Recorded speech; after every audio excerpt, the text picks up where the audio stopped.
You're listening to Revolution Radio, freedomslips.com, 100% listener-supported radio, and now we return you to your host.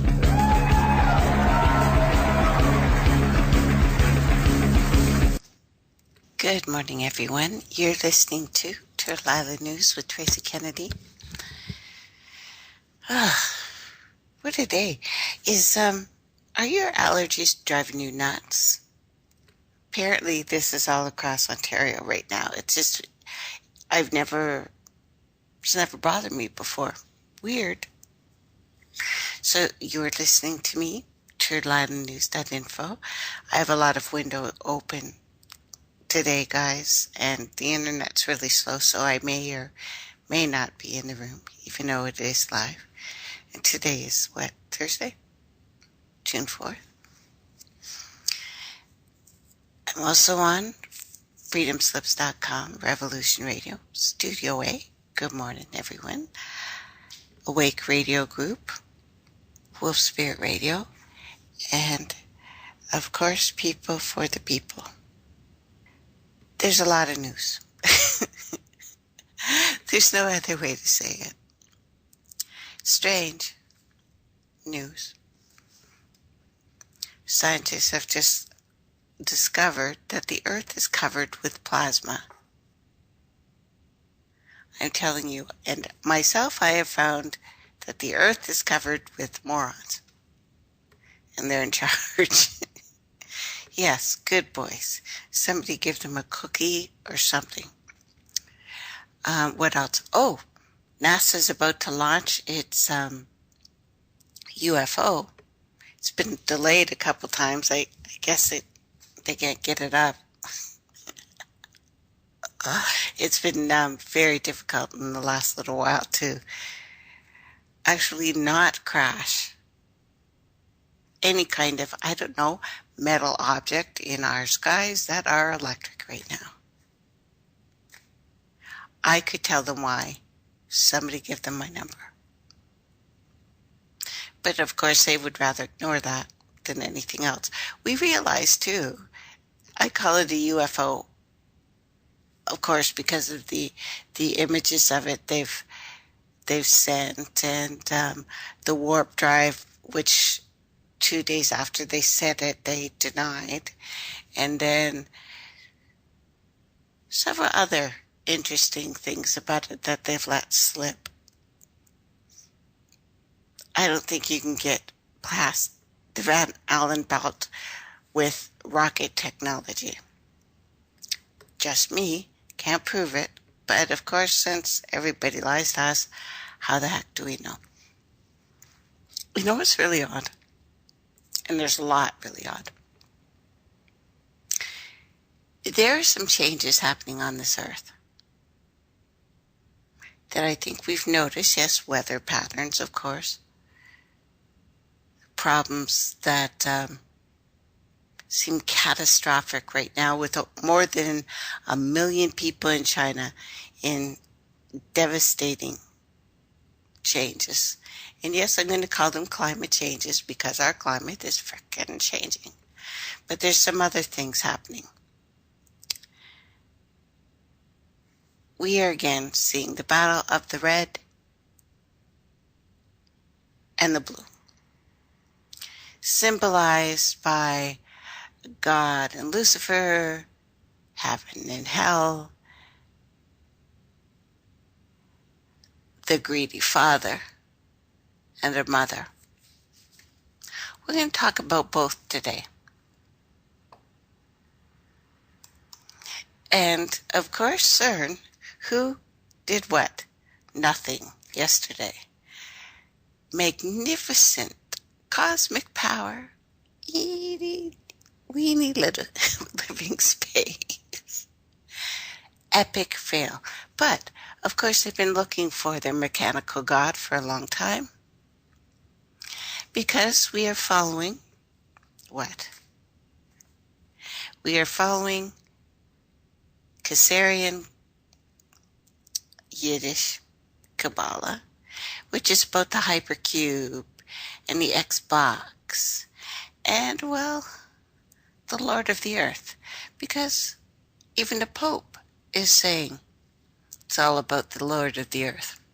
So what's happening? Strangely, you may or may not know that the majority of a body is really not ours, not your body.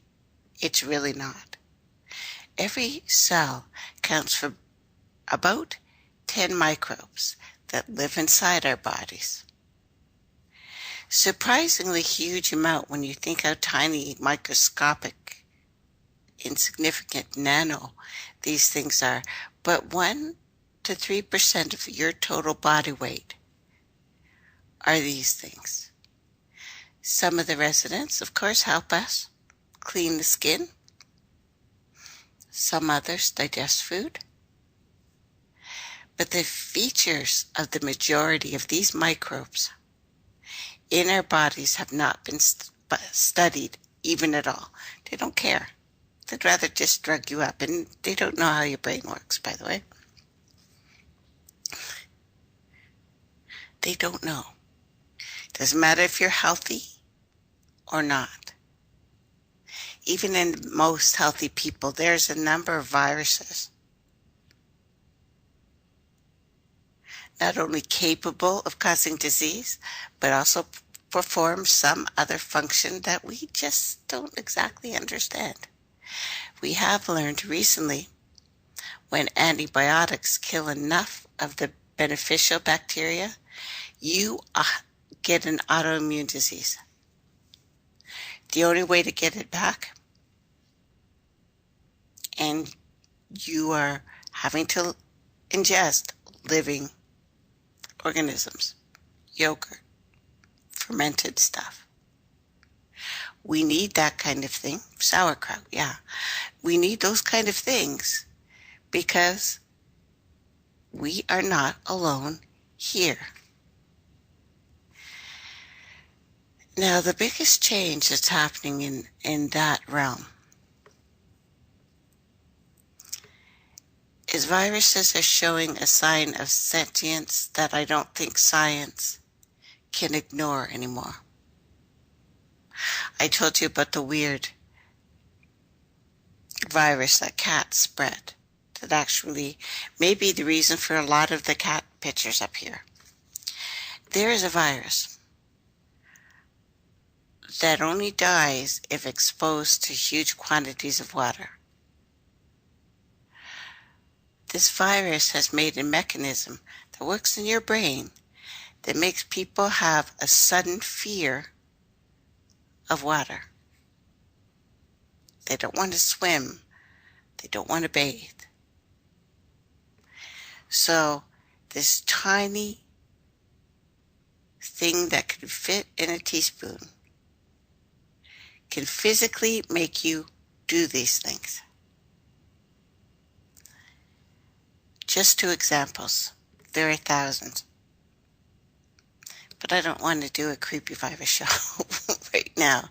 But know that you have more of these microbes on and in your body than there are cells on this planet. Think about that. We are very busy. So what you think of as you is absolutely not. It is not. We are legion, for we are many. And it may be some of these microbes, some of these viruses, some of these random molecules in our body that actually are doing the communicating one to each other. Scent. Nonverbal communication isn't just how you're standing and your facial movements and your body language. Something else. Some other things. And these other things are now showing. And yeah, I feel like I will do a whole show on this because it will take me 2 hours. These things are showing a remarkable sign of sentience. Epic, life-changing. And this is not the only big change going on the planet right now. I've spoken in the past about the planet being at first only inhabited by parthenogenic women. That means women could fertilize their own eggs, and thus there is no need for a male species. And we find clues of this in ancient cultures, even modern lore such as Amazons, whose story only changed relatively recently, saying that they stole males. That's not how the story began. I guess the most difficult part for any research or researcher of things pertaining to such advanced theories of antiquity is the ability to think non-linearly, hyperdimensionally, and breach our idea of space and time. And through my studies and experiences, I've discovered that different places, all on one planet, can constantly morph in various planetary fields through genetic frequencies. There's never just one thing going on. Do you know what I mean? And the thing that was before still exists, and it looks a little bit like the thing of the future. And we see these steps all the time. For example, cities such as New York. There have been many like that. Saturnian hubs, if you will. Again, the phallus symbol that also points towards Orion. It is why those symbols were brought all over the world to either call back or exude those certain things. And we will go into that because of what else is happening on this planet right now. Areas that are low on plants and trees and things you could find in the wild, but high on technology and plastic, lower density gray matter, such as concrete, have become Saturnian environments and appear as such when viewed with your astral eye. Let me give you another example of these things living at the same time. Life is Venus. Life is the mother. Death is Saturn. Look at the difference, because we can see it now. Native tribes. The native tribes that are far away from civilization. They still look free. They look less naked than we do in clothes. Do you know what I mean? Women look less exposed, covered in a couple leaves, and so do men, rather than wearing a short skirt and a high heels and makeup. That's what I mean. So you see those people whose eyes are unveiled, deep with feeling and emotion, and you can feel them when you're in the room with them, if you've ever been in a room with them or out in the bush. Best place to be. Best place you can learn about anything is not when it's domesticated like we are, but wild, untamed, how we should be. Next transition, the natives when they live close to the cities, usually drinking, eating stuff they shouldn't, wearing stuff they shouldn't, usually being bought and sold by people in the cities. Then you have the people in the cities, surrounded by death, surrounded by concrete, surrounded by little filthy cages and apartments. So we are apartmentalized, chicken cooped. That's what I mean. These things existing at the exact same time. This is everything that we've talked about. This is the heaven story, or haven, where God supposedly is up in the great blue so far away, no longer talking to us. This is what they've told us. This is what they want you to believe. Again, in the Yiddish hypercube dimension, the 64-bit, the DVD, the David, the AI. That's soul harvesting you. Now, stay with me. This works the same in the deep jungles.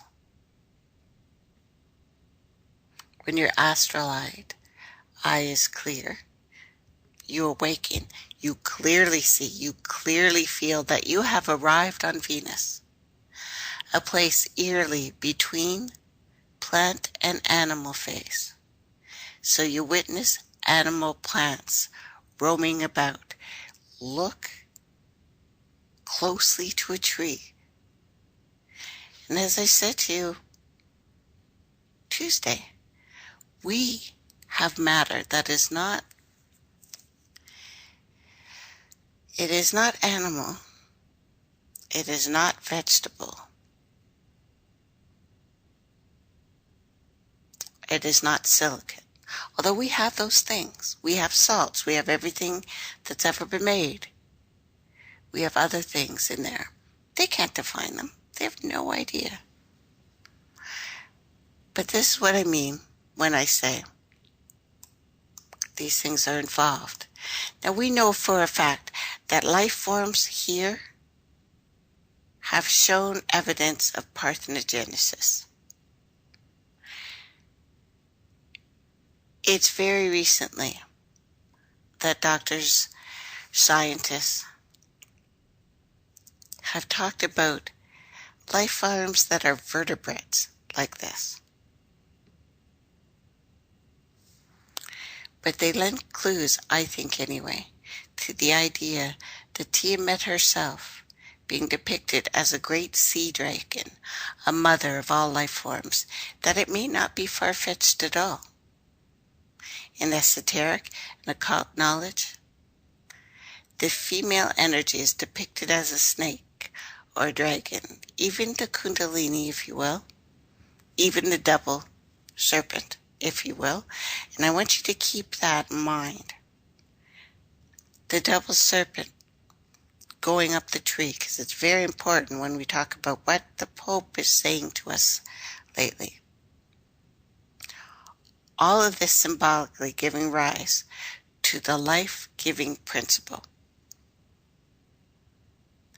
Komodo dragon, bonnet-head shark, water flea, Borneo's gecko, Warramango, Virgo, grasshopper, mulga trees. These are not just female humans. There are female plants out there. There are female plants that produce on their own. Now, to the surprise of scientists, a giant endangered fish in Florida are now experiencing virgin births, so reproducing without physical sex. Solid evidence of such asexual, that's what they're calling it, reproduction in the wild for any animal with a backbone. Scientists have added.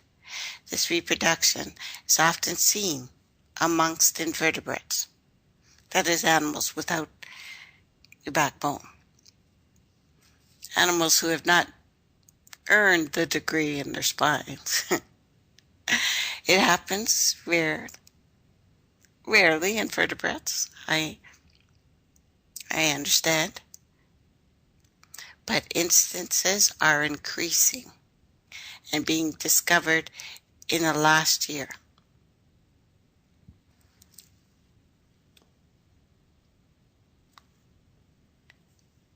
Some animals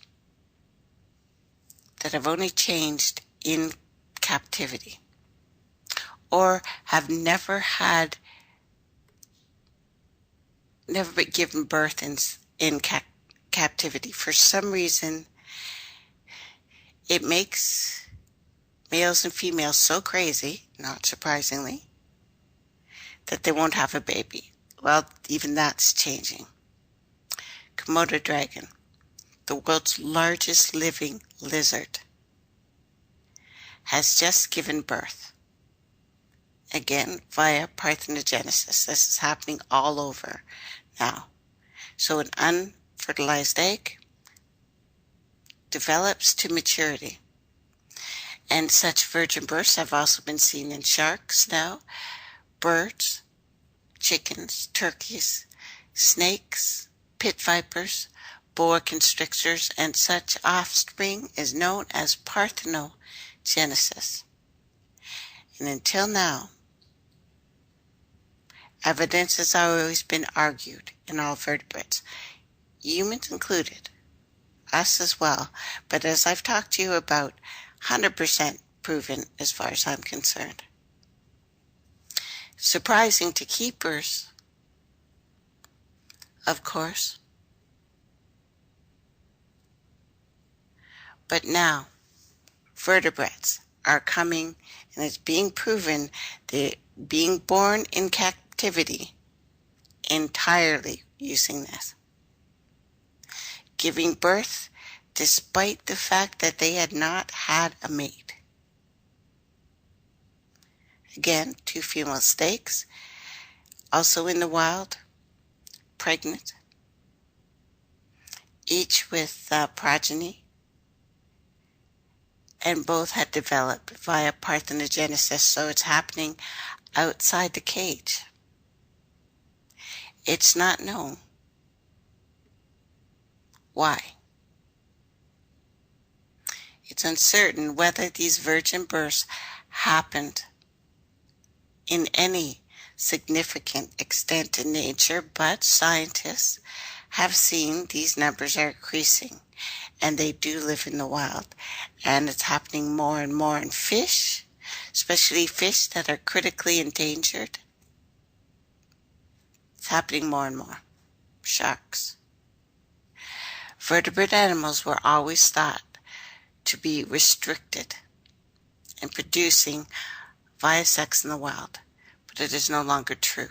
Rare species, like those endangered or colonizing a new habit, may be the ones that are doing it most often because life finds a way. The mother has spoken. The mother has spoken. Yes, we know Father Greed has taken over a lot of the time. Animals like the sawfish on the brink of extinction thanks to humans are now coming back. They are. So they are doing DNA fingering or fingerprinting kind of thing of these sawfish, and found that if relatives were often reproducing with relatives due to a small population size, it wouldn't make any sense. Couldn't be. What the DNA fingerprints was telling them was altogether surprising. Female sawfish reproducing without mating. And between 2004 and 2013, researchers sampled DNA from 190 small-tooth sawfish. All of the fish were tagged, released into the wild, and all of them gave birth on their own without mating. You see, when the atmosphere and the water and everything in our environment becomes stressful, males have a harder time being born. Just fact. We've talked about the decline in male population and the weakening of them. Not saying it to be mean. It's just when a biological species is under stress, and we have been wiped out many times here,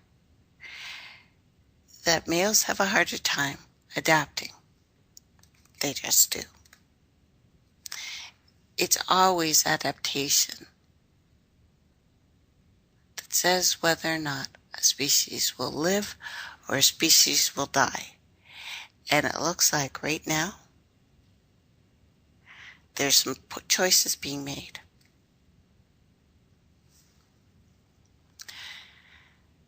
I've been asked a question in the last little while, and I had to give it some thought because of recent events. And there's very, very strange rumors circulating around the internet right now. Now, according to this new information, Pope Francis is about to have a big disclosure. Though some people have mentioned, and there's an article from a message to the eagle.com, by the way, that the Vatican is preparing for ET contact, June 15th. The Vatican must proceed in certain ways, and it must back up, especially because we have a new Jesuit in charge, must back up the Khazarian Jewish rewrite of your Bible and of the Torah and of the Talmud. There are older books. They're the ones that didn't make it into the Bible. They're hard to find, of course, but you can. You can still find them. Know that if it's in the Bible, it's been changed. But I still use it as a reference sometimes because you want to hear what they're doing and compare it to the other books. So, will the Pope say anything about E.T.? Personally, I think not exactly. Will he say it? He could. He actually could, because the Catholic Church especially is really trying to find a way to become relevant right now. He's also announced, kind of eerily, 2 months ago, that he doesn't think he's had long to live. This is the second time he said it. That he himself has a couple years. Now, according to what we've been hearing from the researchers, from even our DNA studies, even our 74 new planets that they found that are just like ours. Even in 2013, that was a big deal, but there's more and more of them. Many people, even a Harvard college trained American government foreign policy scholar, said that we are going to receive an announcement anytime about an ET presence very soon. But I've seen our little DNA. It doesn't. Yeah, I'm thinking the DNA presence is talking to you right now. I do. I do. Now, Sheehan, who was one of the main speakers at the UFO conference called Contact in the Desert, that was a couple weeks ago at Joshua Tree, California, U.S. Intriguing statements. Neon Nettle reports that according to Daniel Sheehan, the Catholic Church is now relatively and actively preparing for the discovery of alien contact with highly advanced alien species.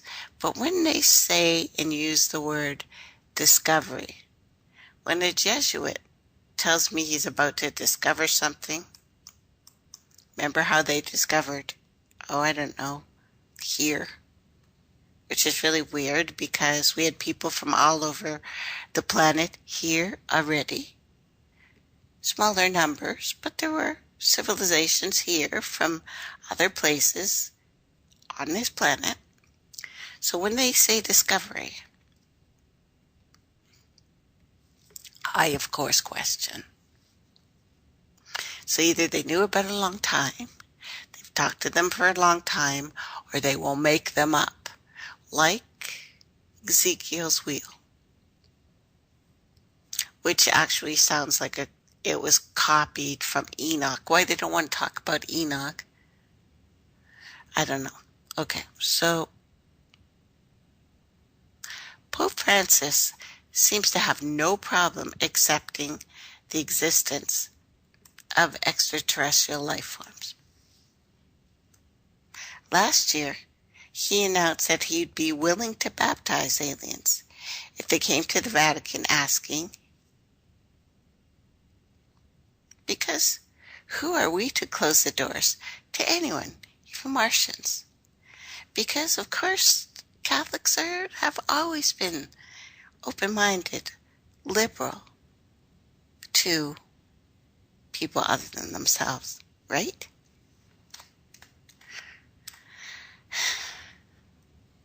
He said Catholicism was a church of open doors, which set off an alarm bell in my head. We'll get to it. And that it was up to Christians to accept the Holy Spirit, however unthinkable and unimaginable it appeared. So now they're not just other beings, they're representatives of the God. Now, describing how, according to the Bible, Peter was criticized by Christians of Jerusalem for making contact with a community of unclean pagans. Francis said that at the time, that was unthinkable. If, for example, tomorrow an expedition of Martians came here and one said, I want to be baptized, what would happen? Clarifying that he really was talking about aliens, Pope said Martians, right, green, with long noses, big ears, like in the children's drawing, so he's seen them. She says to herself. So he knew what was being spoke of. Now, the former Ministry of Defense, Nick Pope, told Neon Netto, it's no secret that the Catholic Church has been repositioning themselves on the issue over the last few years. Do they know something? I don't know. But I think if there was something to know, the Vatican has it. And I'm also sure that they're trying to ensure that if the scientific community announces the discovery of ET, that the church is not only prepared, that they've already done it themselves. Now, the Vatican has been more open than ever. And last year, the Vatican Library put 4,000 valuable ancient manuscripts online for free and offers a public opportunity to study these intriguing texts, which is really cool. However, as I've talked about before, there are also those who have accused the Vatican of hiding one of the greatest and most important inventions of modern times, because it's in there. The secret cosmic library still remains an unexplained mystery. Have I told you guys about that? I'll tell you about it before we go on. Well, after this part, then we'll go on. Now, we know for a fact that the Vatican has made some very strange statements in the last little while. The Cosmic Library.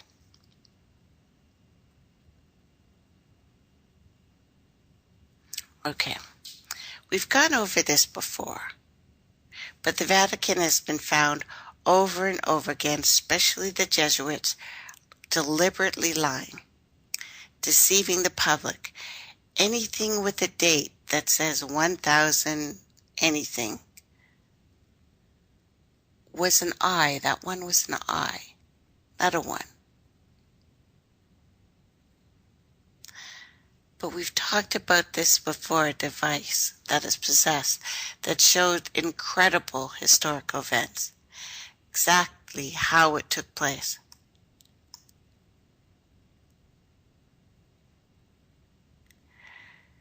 Time is a sort of river of passing events, and strong its current. No sooner is a thing brought to sight than it is swept away, takes it to another place, and soon to be swept away. This is from the Roman Emperor, Marcus Aurelius.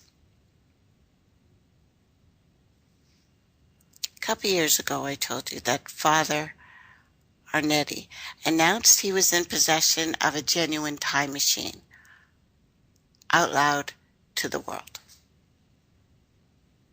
You can look it up. And the existence of the Vatican's secret time machine has been talked about several times. Francis Brune, French theologian, author of several books on the paranormal, phenomenon, and religion.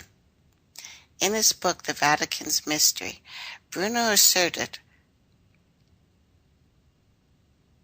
Father Arnetti was experiencing and experimenting with a device that showed amazing historical images. Now, Father Pellegrino Arnetti, born 1925, 1994, Italian Roman Catholic priest, exorcist, when they admitted that they had it, even though they're quietly making more and more of them. Scholar, musical scholar as well. Interesting that they picked a musical scholar to work this device. For me, that gave it some credence. He was also a scientist who had strong interest in quantum physics, several occult subjects, as does the Pope. Oh yes. Now, the story begins about 1950. Father Arnetti revealed that he had invented a time machine that allowed a person to see and hear events of the past, and that the machine was called a chronovisor, that it was made from an ancient text that he had found, because he was one of the few allowed to read these things and look at these things. Now, it's controversial, obviously. For one thing, there's no proof of it. There's no reliable witness to his claims other than it being written down, at least alleged to, before this man was alive. So we're dealing with a mystery that remains unsolved. Perhaps that's why it kind of set off an alarm again. Now, according to this Father Arnetti, this chronovisor was the result of many years of study of a scientist that, apart from himself, involved 12 famous people who preferred to be anonymous. He only revealed the names of 2 scientists. One of them, Enrico Fermi, who was a physicist, Nobel Prize winner. The other person, Werner von Braun. Oh yes, that guy. again, German physicist, rocket scientist, astronomics engineer. Interesting that these two guys should be linked. And Father Arnaudy did exist. These two guys obviously existed, and that they reproduced something. Now, if we gave Ferdinand Braun access to the Vatican Library and ancient technology, does that not make sense that he was the guy to make the big exploding phallus-looking rocket thing? Interesting, right?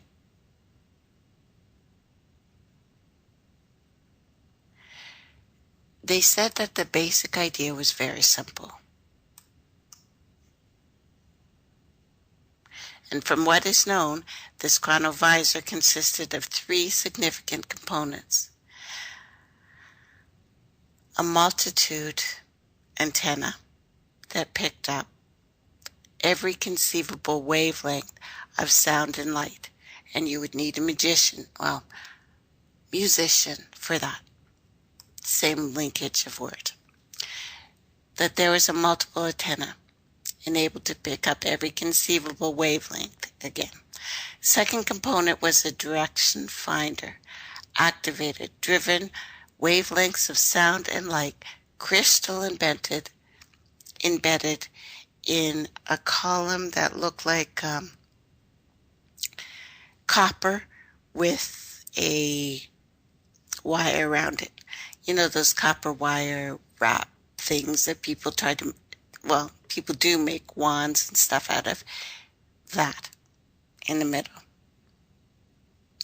Direction finder could set specific coordinates and take the viewer to a respective place and time in history. With the help of this, it was possible to locate a person's historical activities, and apparently it was this device, or something much like it, that again came to this continent with again Werner von Braun into the experimentation that we've all heard before. We know for a fact what this Pope has to follow. Most likely, if something is going to go on, he is coming in September, which is very important dates, again, to the Kisarian Jews. And a really interesting quote from the Pope. As you know, it is the duty of the conclave to appoint a bishop of Rome. And it seems to me that my brother cardinals went to fetch him at the end of the world.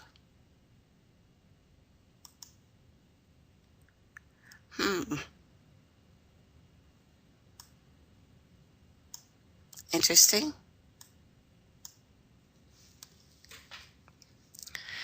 Now, Petrus Romanus, or Peter the Roman, is supposed to be the name of the very last pope. In the prophecy of the popes by 12th century, Saint Malachi o Morgar, known as Saint Malachi. Pope Francis is the last pope of the prophecy as far as numbers go. But is he the Petrus Romanus? Francis of Assisi is known for Rocco Maggiore, meaning big rock, which is the meaning of the name of Peter, interestingly enough. So Pope Francis is named for Francis of Assisi, Francis of the Big Rock. Notre Dame quatrain. Do you want to hear it in French? I have it in 3 languages. I just wanted to show off, but I'll show off later. Just feel dazzled by my magnificence. Feel it. Feel it? Okay.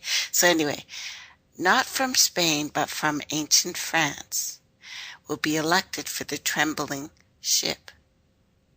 the bark of St. Peter. He will make a promise to the enemy, who will cause great plague during his reign.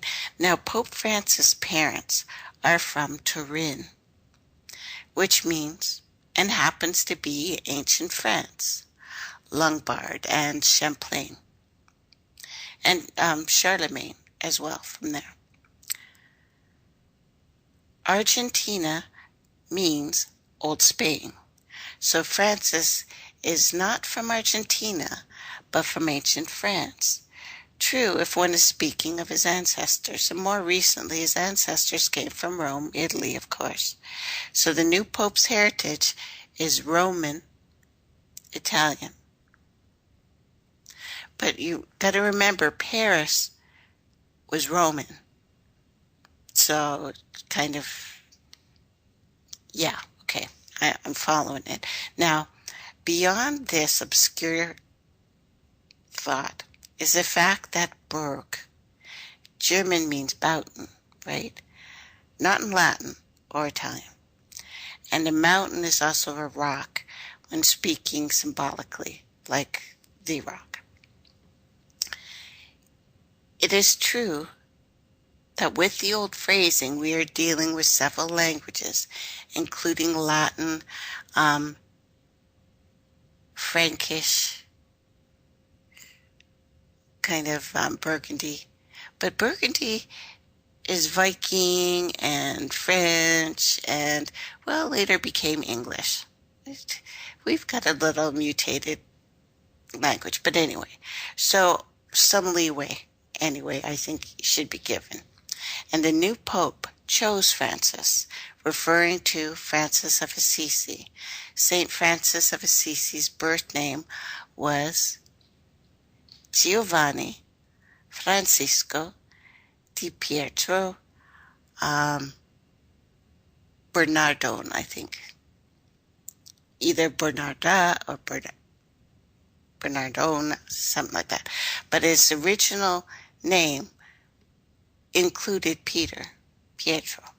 Now, Pope Francis, final pontiff, Peter the Roman, Jorge Mario, Italian ancestry, of course, St. Malachi prophecy, said descendant of Rome, and the judgment of Christ. In the final persecution of the Holy Roman Church, there will reign Peter the Roman, who will feed his flock amid many tribulations, after which the 7 hill cities will be destroyed. And the dreadful judge will judge the people, the end, St. Malachi. And there shall be signs in the sun, and in the moon, and in the stars, and the earth distress of nations with perplexity, and the sea and the waves roaring. And you shall know the truth, and the truth shall set you free. Now,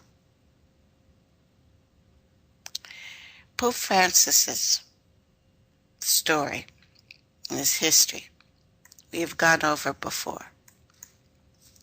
But any author who predicted Pope Benedictine the 16th would be the first pontiff in nearly 600 years to resign believes that the election of Jorge Mario Bergoglio as the 266th Pope is a final Pope, and the fact that the 266th Pope goes to United States to talk to the Senate and the UN on the 266th day of the year is, I'm thinking that's a big thing. What the Catholic Church would have to say to any of these guys, still up in the air. But I'm following a trail of breadcrumbs, and hopefully you'll follow with me. But him being a Jesuit is a very important aspect to this story. His people We're all about giving you the new Bible versions. We're all about changing the dates from an I to a 1. And the Vatican uses a telescope called Lucifer, making the way, I guess, for an alien deception, which I think is not only the plan, it's being worked on right now. The AI, the DVD, the flat earth. And with this, we have the deep origins of the rapture doctrine, all kind of thrown up in together. Or the rape torture doctrine that the people of the planet are already going through. The majority of the planet are in tribulation now. They're suffering now. They're dying now. They are having their land stolen. 1/3 of the fish are dead, apparently, in the ocean. 1/3 of the oceans are dead. There's a plume of death all over the world. We'll continue the story because it's interesting. Don't be afraid of it. Just interesting. We can do something. Okay, let's take a break. Be right back.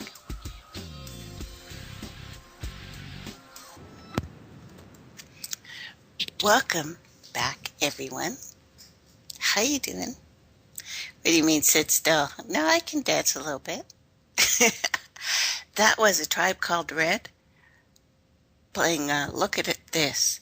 And you know what is super cool? My father is playing with those guys on Saturday.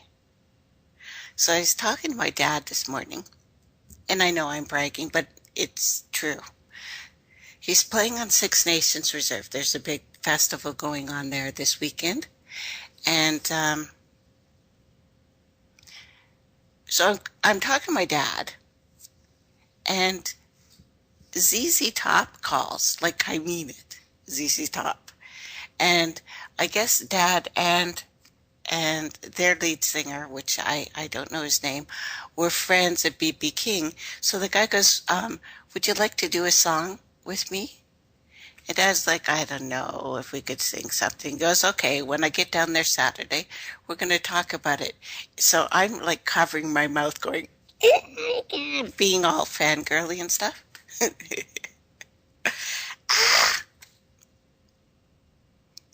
So how cool is that? My father playing with ZZ Top, and they may do a tune together. So that one, we definitely,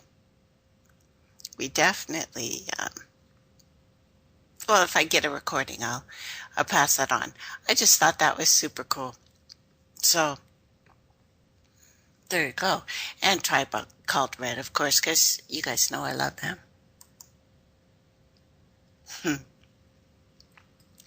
What's his name? Billy Gibbons. Thank you very much, Two Dog.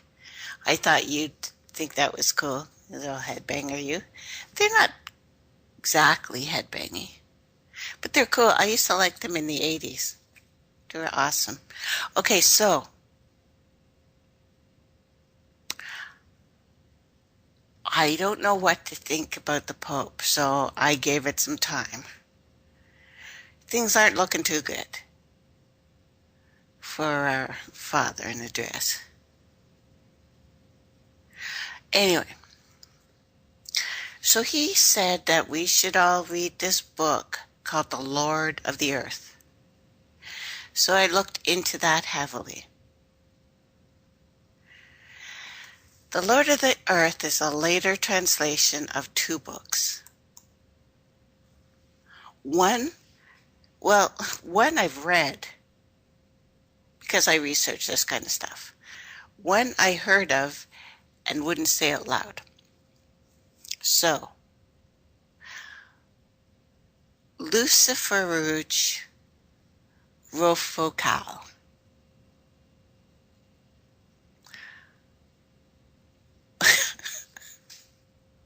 So according to the Grand Grimoire, or Lucifergus Rofocalis, is a demon in charge of hell's government by order of Lucifer himself. The other book, which I looked for all over and I couldn't understand the translation of it or what it could possibly refer to until I realized he's talking about the book of the howling.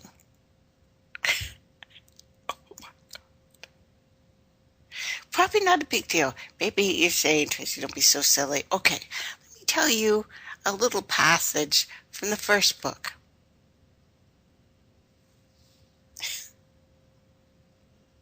Because it's not just about a specific entity here. We're talking about, okay, a little passage. I invoke Lucifer's dark twin, and he pays me a stern warning.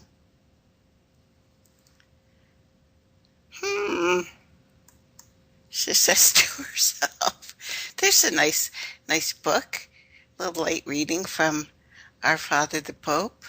So whether you're completely new to magic or not, even hearing me say these words should probably make you feel a little something. Now, I realize when we speak of certain things, it's not just the darkness we're seeing. I get that a lot of these things were supposed to be transformative magic. I get that too. But the book of the howling is specifically Croatian magic. And I mean deep occult, oh my God, you did not just say this stuff.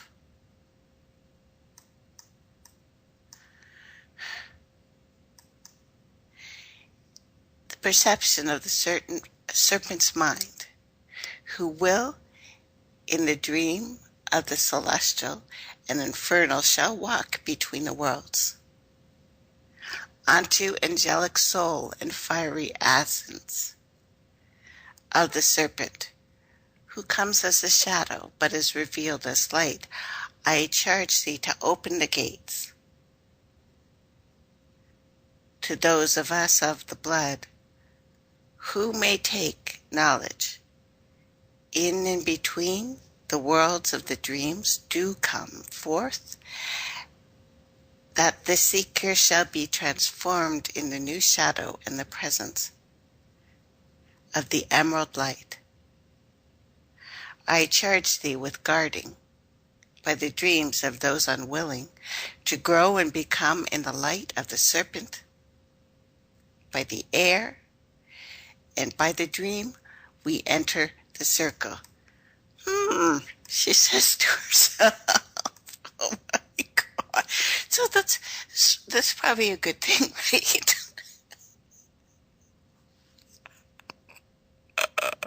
It's just nothing. No, I realize this serpent and it's usually a woman and we're demonized, but I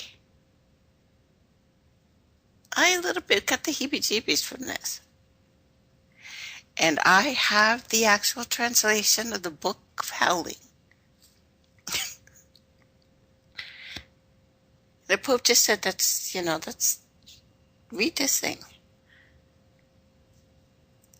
Well, being raised in the Catholic faith, as much as my mom could indoctrinate me, I have that little white dress on, fellow brides of Satan.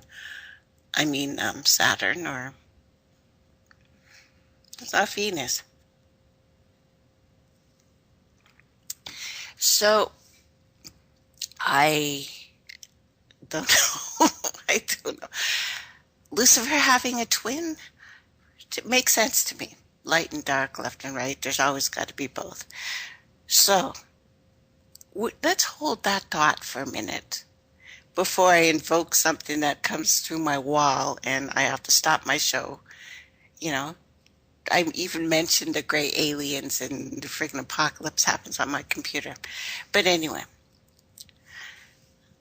let's look at the good Father. And the deep origins of the rapture doctrine, which I think we are living through right now. So, the ancient arts, the crazy eights, if you will, which is just an eight, but it's why there's always two towers and usually a bridge between. We see this a lot, right? Whether you want to call them Illuminati or whatever, they're not young, they're old.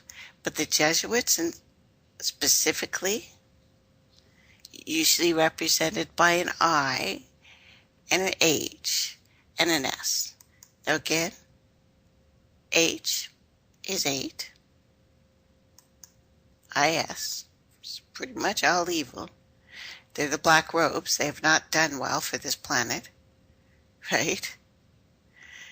If you have family that was native anywhere, or in Europe, or pretty much anywhere in the planet, they have not been good to you. Now, this is the deep roots of the pre-tribulation rapture doctrine. Freemasonry are the roots, Scottish rites are the roots, the Jesuits and all of their forms are the roots, occultism are the roots, Illuminati bloodlines are the roots, the Khazarian Jewish takeover are the roots, and their little 64-bit cubic language. The fruit from that tree is confusion and argument.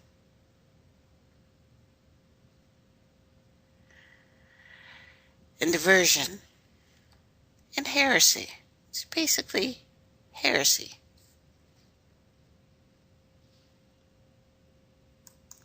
I can't look at it any other way. It is what took us away from ourselves, because even our very nature is kind and gentle. They want us to believe we shouldn't be. So let's go to England, mid-1800s. Now remember, that's an I, so 880s. So crazy eights again, it's really interesting. The pre-tribulation rapture doctrine was born in England, mid-1800s again. However, a minister of the State Church of Scotland by the name of Edward Irving was the first to even preach the rapture gospel. And since it was new and recently written, now one day in 1830, Irving held a Bible study session. Before his dismissal, by the way, a young Scottish teenage girl, who later, under allegations of rape and torture, but we'll talk about that later, named Margaret MacDonald, fell into a trance. So she's just having a trance during a Bible study session. So, because that just happens. Now, several hours of vision and prophesizing, she revealed that Christ's return would occur in two phases, not just one. Christ would first come visibly to only the righteous. Then he would come a second time to execute wrath on unrighteous nations. A little aside here. Now stay with me. We realize that the Khazarians are related to the Huns and the Turks, and for one time in history, they were very powerful, very bloodthirsty, very ruthless people. And the Christians, when they first gained power, not all the Christians, of course, not all the Jews, of course. I'm talking about leaders and people of power who get other people to do their bidding. They too were very believe or die, submit or die, as the four brother religions are. Submit or death. Our God is the only God, and he rocks. Now, We are talking about allegedly ancient stuff, but not that ancient, right, in the scheme of things, because we have found old pharaohs' bodies exactly where the old pharaohs' bodies are supposed to be. We have found old Chinese emperors' bodies exactly where those old Chinese emperors are supposed to be. We have found on our continent ancient burial sites with ancient bodies always wrapped up in still pretty good shape considering. Where's Jesus? Where's Moses? Where's Rebecca? You telling me these people who had so much power did not know where those guys were and would not mount in corporate, humongous, huge expeditions to go and get those things, take it from ever? Have they ever had a problem taking other people's stuff? I didn't care if that was your guy. You would go slaughter everyone in the country, dig that up, come back with it, and say, this is it. So we've got a stick. We've got a piece of stick for Jesus' burial and nothing else? Yes, I know we're hearing all these stories all over the world that Jesus went here and Jesus went there and Moses went here and Moses went there. Where's Rebecca? Where's Sarah? Where's any of them? Actually, we supposedly have Eve's body that they've done any DNA trace on that I told you guys about. Where's Jesus? Where's the Moses? Okay, probably means nothing, but I'm just saying. Where's your boys? Okay, so this secret rapture, this new indoctrination, was promoted by Irving, claiming he, too, suddenly had heard a voice from heaven commanding him to teach it. However, modern researchers submit that Irving's speculation of rapture were influenced by, guess what, a Spanish Jesuit priest called Lacunza, who John Nelson Derby met while translating his book 1827 under the title The Coming of the Messiah in Glory and Majesty, which I also think is related to the return of the God of the world, which is not Jesus. Even if there is a Jesus, it's not this guy. So Manuel Diaz Lacunza, Jesuit priest, John Derby, Englishman, pioneer of the Plymouth Brethren. Interesting. A new movement. Became caught up in the rapture prophecies of Irving.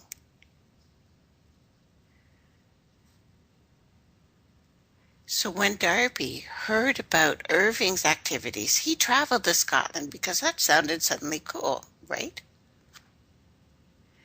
To talk with Irving and his followers about this new super secret rapture.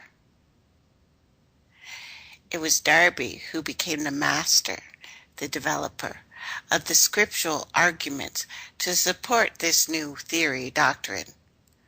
That from there evolved from the ravings of a raped girl, most likely on opiates.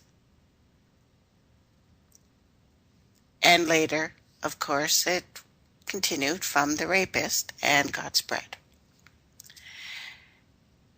Now, Derby's development of the rapture theory has since become wildly popular in Britain and finally the U.S., largely as a result of Sirius Scofield's notes in the Scofield Reference Bible.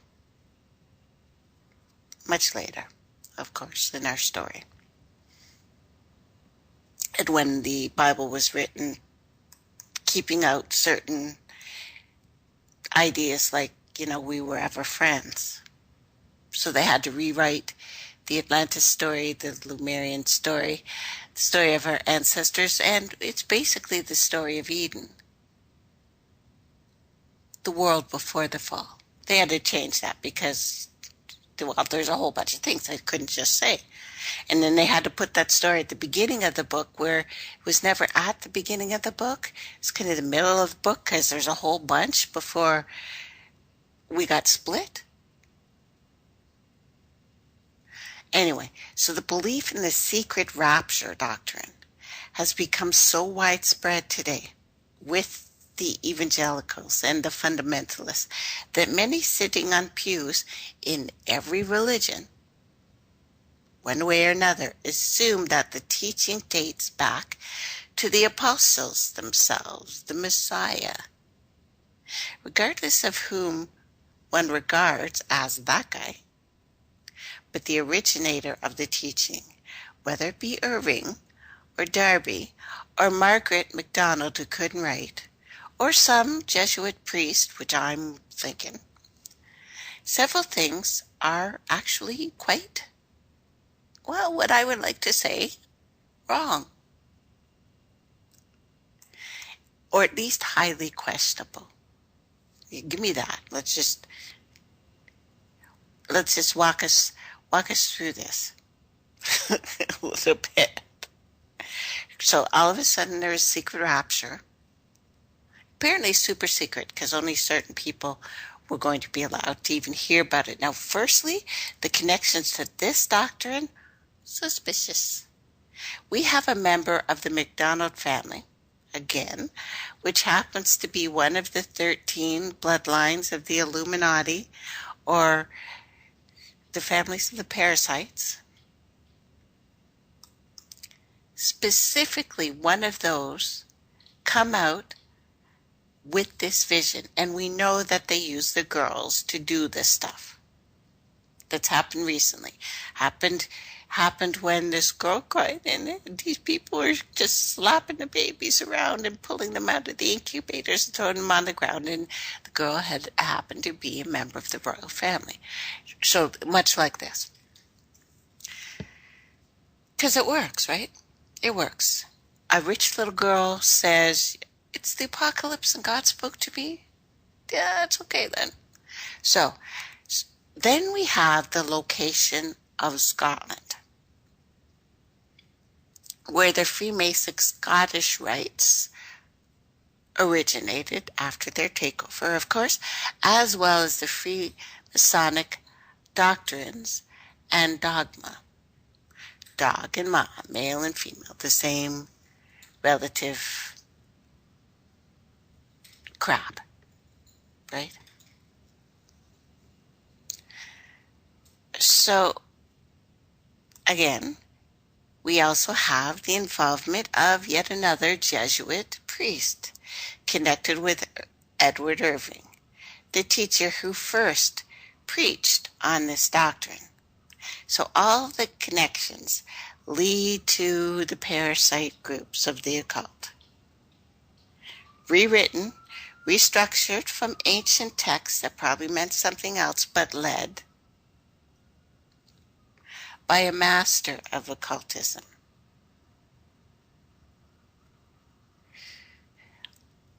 Now, I don't want to speak against Satan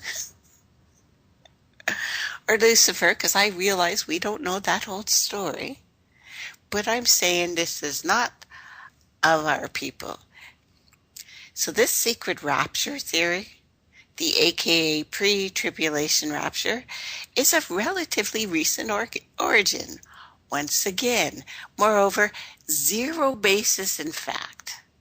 Nor was it ever a teaching of anybody's Messiah, let alone Jesus, or anybody's apostles, nor any movement begun by a servant of God, by the religion of the peoples, by the knowledge of our hearts. And many pre-tribulation believers use Corinthians 15:52 as some sort of proof for this rapture. So let's see what Corinthian actually says from the ones who have heard this preached. In whatever church, there's a lot of different flavors. Let me read to you what it actually says. Even in the Bible, stepped on or not, let's look at it. In a moment, in the twinkling of an eye, the last trumpet. For the trumpet shall sound, and the dead shall be raised, incorruptible, and we shall be changed. Okay.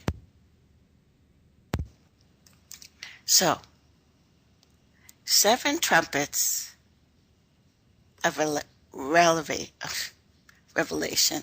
So trumpet number 1. Let's go through the trumpets. See what the trumpets say, shall we? And since this book was written on Dr. Moreau's Island, which I've talked to you about before, I have a little bit of credence in this one because it's talking about when the bad thing happened. Whatever that bad thing was, this is it. So, trumpet number 1. And the bad thing always happens. The bad thing is happening. Continues to happen. Because we're, wheel on the bus going round and round, eating our own tail, led by the serpent in the sky and Saturn and death and yada, yada, yada. Anyway, trumpet number 1. Hail and fire will be thrown to the earth. Fires will be ignited all around the world. 1/3 of the trees and the forest will be burned up. All the green fields, crops, grass will be burnt up. This devastation may be caused by meteors that race down on the earth, may be caused by volcanoes erupting. But it's really weird. No mention at this point of anyone being taken to heaven. So, it's not that trumpet. Maybe I missed the trumpet. We'll keep going. Maybe it's trumpet number 2. So trumpet number 2, something like a great mountain burning with fire is thrown into the sea. 1/3 of the sea will become blood. 1/3 of the creatures in the sea will die. 1/3 of the ships on the sea will be destroyed. This will include, I would imagine, cruise ships and freight ships and fishing boats and pleasure ships. This great mountain may be an asteroid that bursts into flame, may be a nuclear, thing built on the fault line close to the water, into flame. As it plumes through the Earth's atmosphere, it plunges into the ocean at the speed of 50,000 miles an hour, or a seam opening up at the bottom of the ocean and spreading out, or again, anything. But it's really weird. Trumpet number 2. No one's gone to heaven yet. No one's taken. No one's gone. People are dead. But no rapture here. So let's move on. Because I don't know it all. Maybe I missed it. Tell me if I missed it. Trumpet number 3. We'll look for the rapture there. Number 3, a giant star drops from the sky blazing like a torch. It falls on 1/3 of the rivers and on the springs of water, and 1/3 of fresh water on earth becomes bitter. Many people drink the poison water and die. Giant star again could be asteroid, could be any number of things that are actually falling right now. Could be anything. Could be anything. But yet again, absolutely no one is taken away to heaven at this point. Trumpet number 4. 1/3 of the sun and the moon and the stars will be darkened. Both day and night are affected. That's trumpet number 4. And I've looked at a couple different translations, and nobody is taken to heaven at this point.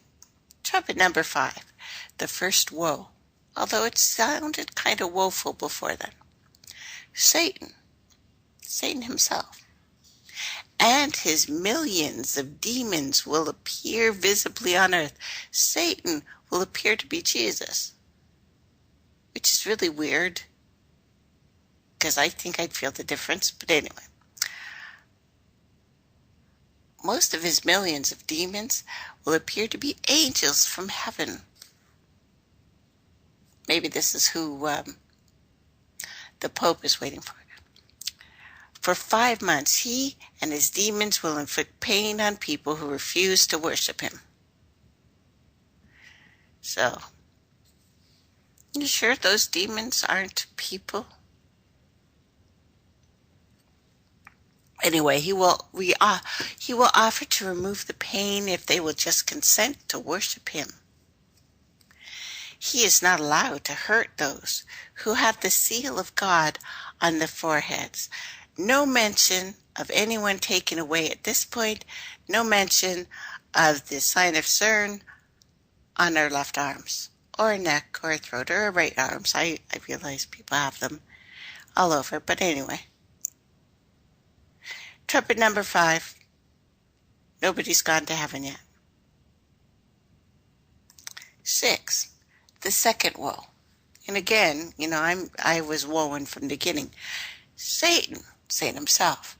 Satan and his demons will combine forces with an army of 200,000 people, because Satan and demons would need people to help them. Let's keep that in the back of our heads, shall we? Now together they will kill 1/3 of the people on the earth. Billions of people will be slaughtered.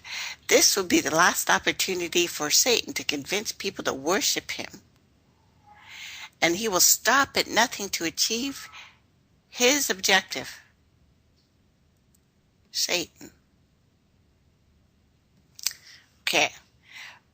Yet again, trumpet number 6. Nobody's taken yet. Not one person. We're all still here, good or not. Worshipper of Satan or not. We're still here. So, maybe the next trumpet. 7th trumpet, the third row, there is a second worldwide earthquake. It's accompanied by noises and thunder and lightning. There's a great hailstorm. The kingdom of this world will be given to Jesus. Kind of funny because the Pope said it'd be given to the Lord of the world, which a little bit in all of these prophecies looks like it's this guy. But anyway, he will reign as King of kings forever. The door of mercy in heaven is shut. Human probation ends. Apparently we're on probation, guys. Okay, so people can no longer be converted to Jesus and choose to serve him. It's too late. Convert or die. It's too late. 7th trumpet, too late. Each person will continue to worship the Master he has chosen. Jesus or Satan. No mention of God.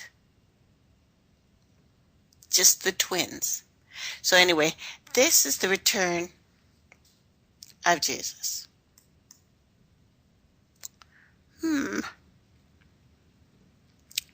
So,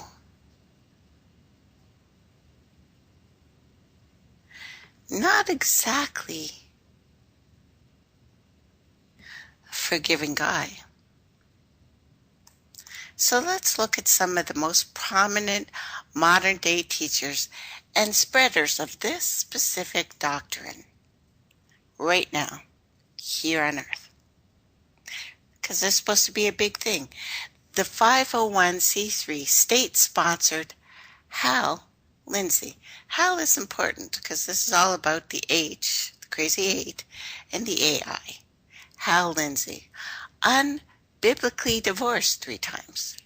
Currently on his 4th wife. Held a position with the Sun Myung Moon, now defunct, Coalition for Religious Freedom, so the CRF. Moon is the founder of the Unification Church and the self-proclaimed Messiah of the entire planet, and very close friends to many Roman Catholics like John Gizzi, and a producer and friend to the TBN family network, widely known for popularizing this pre-tribulation rapture. Don't know. Okay, let's look at the next guy. Maybe he's a little better. Because they're pushing it, so we should pay attention. I'm not feeling it myself. I'm not feeling any of the book. I don't like the book. But Billy Graham Ministry, also 501c3, state-sponsored. A very good friend of the papacy, as well as friendly of all the ungodly U.S. presidents up to date, believes you don't actually need to be Christian to be saved, which is interesting, but denies Christ. And says, well, doesn't deny him exactly, but says he's not the only way. Also, 33-degree Mason, which, not necessarily bad things, but he, as well as his preaching sons, all teach a belief in this pre-tribulation rapture, which I can't find anywhere, even in the apocryphal text. None of even the text that didn't make it to the Bible. Because I would think if it didn't make it to the Bible, that would be important.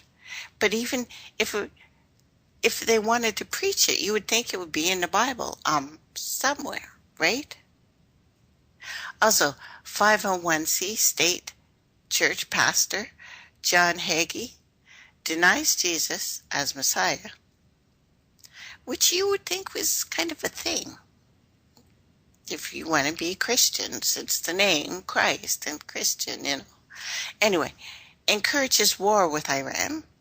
Very close friend to the Skull and Bones Bush family. Constant pusher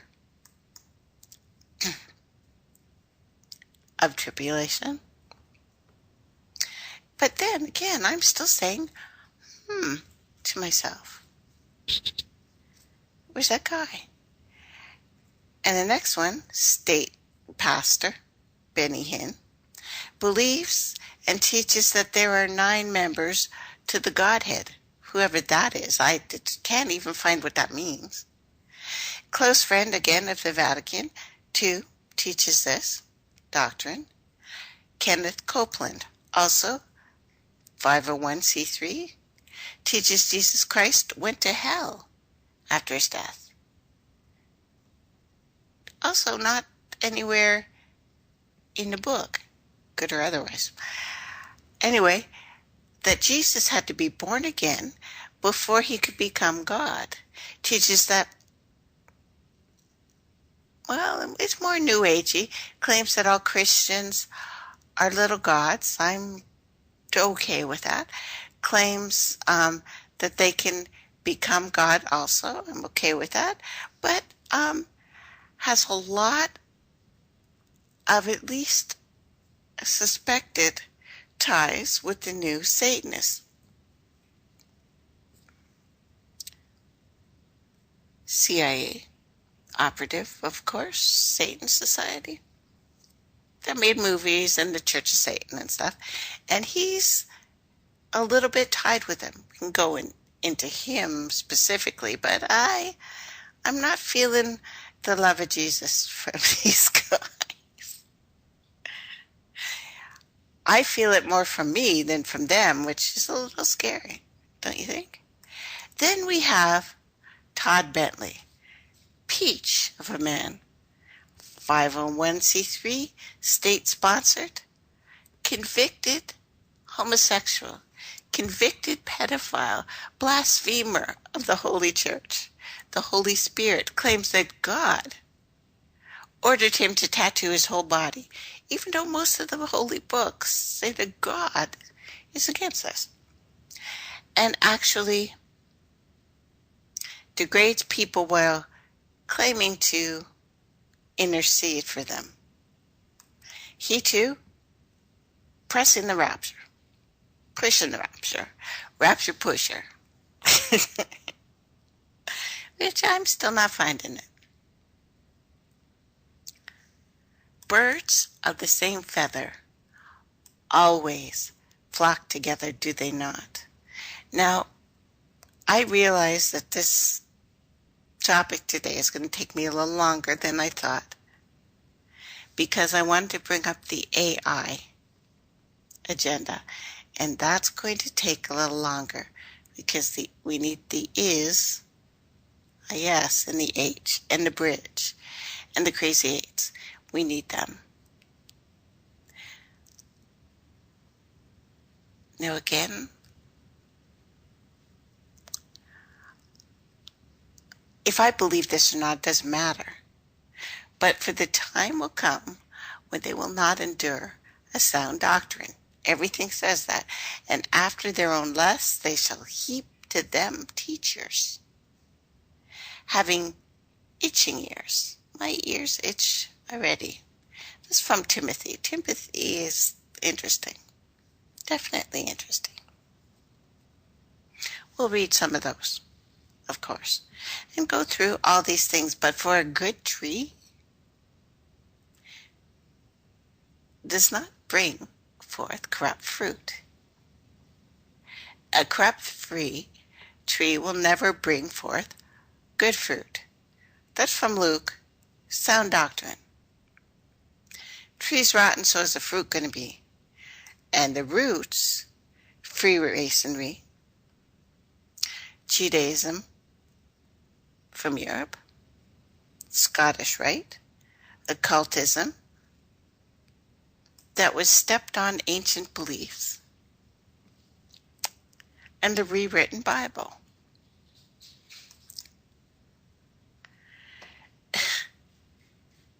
Most of these things make me want to scratch my head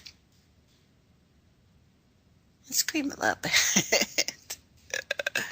Scream a little bit to myself. And the pillars, and the black box. Chess. Okay, chess is a game of 3 stages: opening, middle game, end game, right? On a black and white checkerboard, which we talked about on Tuesday, and we've talked about many times.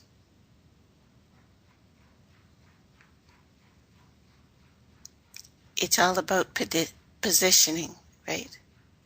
Energy.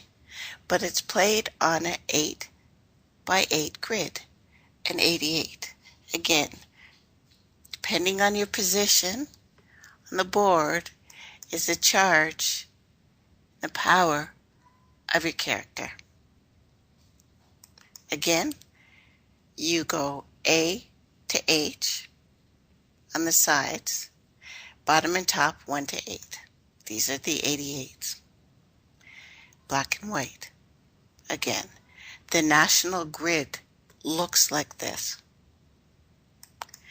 Niagara Mohawk Building. It's called that now because we built it. The National Grid Building, New York, built in 1932.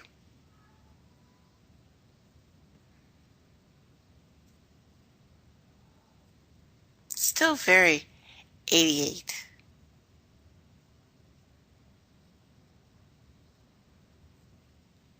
And 2 tridents, looks like on top. It's actually beautiful. And I've told you before that the MH 370 was a signal for the move, the next phase of the agenda. The opening is finished. We are at this proceeding of the endgame.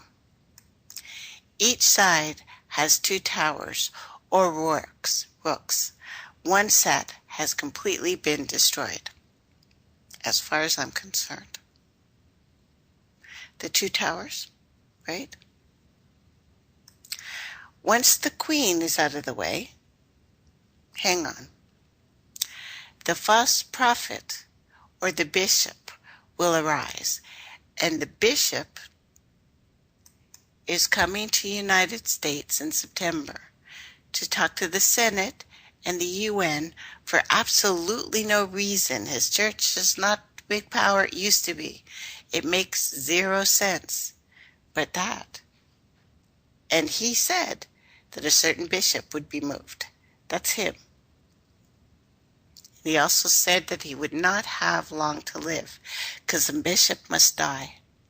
Always. I told you that the elite are waiting for the 88 constellations above to line up with what they have planned below. The above, so below. It's all about timing, and their timing is impeccable. Always. But when you write the books, you can do the numbers.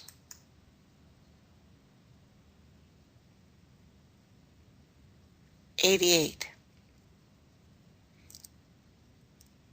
And the Queen? The Queen turned 88 a little while ago. So as far as I'm concerned, the move is on. It's on. Was it 2 years ago? I'll look into it. I think it was 2 years ago.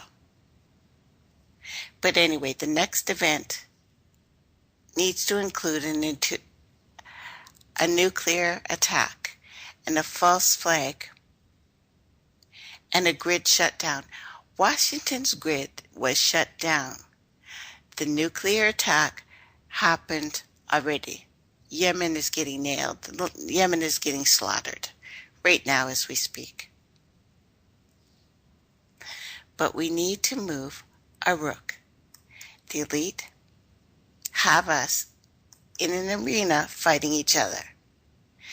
And when you notice what happens next, and what I've been showing you, including the very design of the grid itself, we have to remember Hunger Games. Not the last movie, but the one before, when they go back, and then all of the warriors, the titans, if you will, battle to one of them will have to win.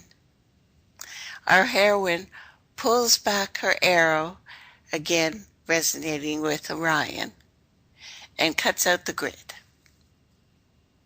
Shortly after that, Washington, D.C.'s grid went down. I think that was an attack. I don't think it was a false flag. It was the perfect storm. And the perfect storms are happening this year with hail the size of watermelon. And heat so bad that people are dying in India, and they're used to heat. And rainstorms and tornadoes that 1 million people in China right now are homeless. Not that they were doing well, but my God, we were talking about District 1 and District 2. You guys have the best warriors, even though they're really, really trained. But it is the grid going down. And in the last movie, what is it? With the black wings and the birds, and she's, what is it? The Mockingjay? She has this fabulous outfit. We'll continue with this on Tuesday. Thanks for listening, everybody.